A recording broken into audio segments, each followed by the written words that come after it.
इससे पहले के वीडियो में हमने जाना कल्चर के बारे में कि कल्चर क्या है। और चाहे हम लैंग्वेज की बात करें, चाहे हम फूड की बात करें, ड्रेसिंग की बात करें, फेस्टिवल्स की बात करें, हम कस्टम्स की बात करें, ट्रेडिशन की बात करें, लोगों के बिहेवियर की बात करें, सारा का सारा कल्चर का ही एक पार्ट है। तो man made social organisation is called culture. कि कल्चर क्या है, संस्कृति क्या है, मानव निर्मित जो सामाजिक व्यवस्था है, जो संगठन है, वही तो कल्चर है। लेकिन आज के इस वीडियो में हम जानेंगे मल्टी कल्चर के बारे में। मल्टी कल्चर क्या है? तो देखिए, नाम से ही पता चल रहा है, जहां पर एक से ज्यादा कल्चर हो। ठीक है, जहां पर एक से ज्यादा कल्चर हो वही वहां पे क्या है, उसको हम कहेंगे मल्टी कल्चर। तो इस वीडियो में हम जानने की कोशिश करेंगे मल्टी कल्चरिज्म के कंसेप्ट के बारे में और इसके एजुकेशनल इम्प्लीकेशंस क्या क्या हैं। तो वीडियो को आखिरी तक देखिए और वीडियो कैसा लगा कमेंट करके जरूर बताइए। तो आपको इस इमेज से भी समझ में आ रहा होगा, अगर हम भारत की बात करते हैं, भारत और मल्टीकल्चरिज्म, बहुत संस्कृतिवाद। तो भारत 28 स्टेट हैं। ठीक है, तो यहाँ पर आप चाहे कश्मीर से लेकर कन्याकुमारी तक और गुजरात से लेकर नागालैंड तक अगर आप जाएं, तो आपको क्या मिलेगा, अलग अलग स्टेट हैं। हर स्टेट का अपना एक कल्चर है, अपना ट्रेडिशन है, अपना लैंग्वेज है, अपना ड्रेसिंग है, अपना फूड है। ठीक है, लोगों का अगर हम देखें तो लोगों की, चाहे हम ड्रेसिंग की बात करें, चाहे बिहेवियर की बात करें, ठीक है, अलग अलग आप स्टेट में जाओगे तो आपको ये इसमें डाइवर्सिटी आपको मिल जाएगी। ठीक है, तो इसलिए हम भारत को कहते हैं, भारत एक मल्टी कल्चरल कंट्री है, एक बहुत सांस्कृतिक देश है, क्योंकि यहाँ पर 1000 से ज्यादा कल्चर के लोग रहते हैं। अलग अलग स्टेट में आपको अलग अलग कल्चर मिलेंगे और उस स्टेट के अंदर अंदर भी आपको काफी सारे कल्चर में वैरायटी आपको देखने को मिलेगी। ठीक है, तो मल्टीकल्चर क्या हुआ, बहुसंस्कृतिवाद क्या हुआ? बहुसंस्कृतिवाद एक ही देश के भीतर कई सांस्कृतिक परंपराओं का अस्तित्व है। जैसे मैंने भारत की बात की, आप चाहे कश्मीर को देखें, आप पंजाब को देखें, हिमाचल को देखें, उत्तराखंड को देखें, आप उत्तर प्रदेश को देखें, बिहार को देखें, राजस्थान को देखें, गुजरात को देखें, तमिलनाडु, केरला, कर्नाटक, आंध्र प्रदेश, ठीक है, तेलंगाना, बंगाल, उड़ीसा, छत्तीसगढ़, मध्य प्रदेश, झारखंड, ठीक है, आसाम, नागालैंड, मणिपुर, त्रिपुरा, सिक्किम, आप अलग अलग स्टेट को देखिए। ठीक है, हर स्टेट का अपना अलग कल्चर है, अपना अलग ट्रेडिशन है, अपना अलग लैंग्वेज है, अपना अलग फूड है, अपना अलग ड्रेसिंग है। तो बहुत संस्कृतिवाद एक ही देश के भीतर कई सांस्कृतिक परंपराओं का अस्तित्व है, जिसे हमें भारत में देखने को मिलता है कि multiculturalism is the existence of multiple cultural tradition with in a single country. समाज के भीतर कई अलग अलग सांस्कृतिक संस्कृतियों या जाति समूहों की उपस्थिति को ही बहुसंस्कृतिवाद या मल्टी कल्चरलिज्म कहा जाता है। तो आपको अभी क्लियर हो गया होगा कि मल्टी कल्चरलिज्म, ठीक है, मल्टी कल्चरलिज्म, बहुसंस्कृतिवाद क्या है। तो बहुसंस्कृतिवाद एक ही देश के भीतर कई सारी सांस्कृतिक परंपराओं का अस्तित्व है। ठीक है, उनका एग्जिस्टेंस है। बहुसांस्कृतिकता को एक सलाद के कटोरे के रूप में भी वर्णित किया जा सकता है। Multiculturalism has been described as a salad bowl. ठीक है, मतलब क्या हुआ, आप किसी सैलेड बॉल को आप देखिए, ठीक है, सलाद के कटोरे को देखिए, तो एक ही में आपको गाजर भी मिलेगा, आपको टमाटर भी मिलेगा, ठीक है, आपको मूली भी मिलेगी, तो वहां पे आपको सलगम भी। तो ये अलग अलग आप देखिए, जैसे एक भारत की बात करें तो यहाँ पर अलग अलग कल्चर के लोग हैं, अलग अलग कल्चरल ग्रुप है, रहते हैं। तो उसी तरह से हम देखते हैं, यही तो भारत की सुंदरता है, डाइवर्सिटी ही यहाँ की खूबसूरती है। तो उसी तरह से एक सलाद का अगर आप कटोरा देखो तो वहाँ पे आपको अलग अलग जो वैरायटी है सलाद की आपको वहाँ पर मिल जाएगी। तो इसलिए मल्टीकल्चरिज्म को एक सलाद के कटोरे के रूप में वर्णित किया गया है। बहुसांस्कृतिकवाद में समाज की विभिन्न संस्कृतियों को एक समान समझा जाता है और सभी के हितों की समान रूप से रक्षा की जाती है। जैसे अगर हम इंडियन सोसाइटी की बात करें तो देखिए, यहाँ पर इतने सारे कल्चर के लोग रहते हैं और हमारा जब कॉन्स्टिट्यूशन बना तो राइट टू इक्वेलिटी, जो हमें फंडामेंटल राइट्स दिए गए, तो उसमें क्या बात की गई कि चाहे कोई किसी भी कल्चर का है, कोई किसी भी रिलीजन का, कोई किसी भी एरिया को का है, सबको इक्वल अपॉर्चुनिटी मिलेगी, किसी के साथ कोई डिस्क्रिमिनेशन नहीं होगा। और अगर किसी के साथ किसी तरह का डिस्क्रिमिनेशन होता है तो उसको कानून के हिसाब से सजा दी जाएगी। तो अगर हम भारत में मल्टीकल्चरलिज्म की बात करें तो देखिए, सभी को अपॉर्चुनिटी, इक्वल अपॉर्चुनिटी, अपने अपने तरीके से अपने अपने कल्चर को फॉलो करने का।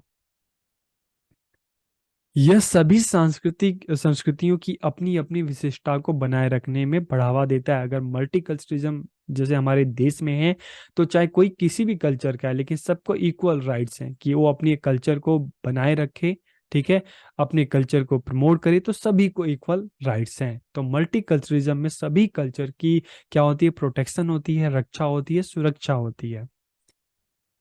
और अगर हम इसके एजुकेशनल इम्प्लीकेशंस की बात करें, शिक्षा के लिए निहितार्थ की बात करें, शैक्षिक महत्व की बात करें, तो इससे क्या होगा, अच्छे नागरिकों का निर्माण होगा। अच्छे नागरिकों का निर्माण, देखो, मल्टीकल्चरलिज्म है तो अगर उसका असर हमें एजुकेशन पे भी देखने को मिलता है। जैसे हम अपने भारत की बात करें, तो यहाँ पे बच्चे मॉर्निंग में भी स्कूल में जाते हैं तो प्रेयर क्या करते हैं, मजहब नहीं सिखाता आपस में बैर रखना, हिंदी है हम वतन है हिंदोस्तां हमारा।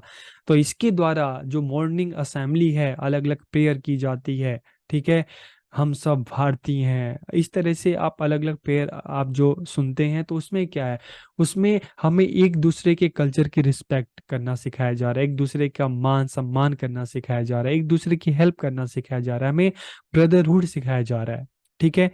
तो हमें एक दूसरे की जो राइट्स हैं उसको सुरक्षा उसको मतलब एक दूसरे की जो राइट्स हैं, एक दूसरे की जो रिस्पेक्ट है, डिग्निटी है, उसका सम्मान करना सिखाया जा रहा है। तो इससे क्या होगा, अच्छे नागरिकों का निर्माण होगा, क्रिएटिंग गुड सिटीजन, की लोग जो हैं एक दूसरे के साथ मिलकर रहेंगे, ब्रदरहुड के साथ रहेंगे, रिस्पेक्ट के साथ रहेंगे, लव के साथ रहेंगे, सिंपैथी के साथ रहेंगे, सभी के प्रति सम्मान का भाव जागृत करना। तो इससे क्या होगा, एजुकेशन ऐसी होगी जिसमें चाहे कोई किसी कल्चर का हो, कोई किसी रिलीजन का हो, कोई किसी एरिया का हो, सबके लिए सम्मान का भाव जागृत किया जाएगा, ठीक है। इसके अलावा शांति के लिए एजुकेशन शिक्षा, एजुकेशन फॉर पीस की एजुकेशन का एक एम क्या होगा, पीस, पीस एजुकेशन, की एजुकेशन ऐसी हो जो सभी में, सभी बच्चों में शांति का भाव सिखाए एक दूसरे के लिए। लोकतंत्र के लिए शिक्षा, education for democracy, democratic education होगी, जहाँ पे किसी भी कास्ट को लेकर, किसी भी कल्चर को लेकर, किसी भी रिलीजन को लेकर ये नहीं कि सिर्फ एक की बड़ाई की जा रही है बाकी की बुराई की जा रही है, ऐसा नहीं, बल्कि सभी को इक्वल रिस्पेक्ट दी जाएगी। तो एजुकेशन फॉर डेमोक्रेसी,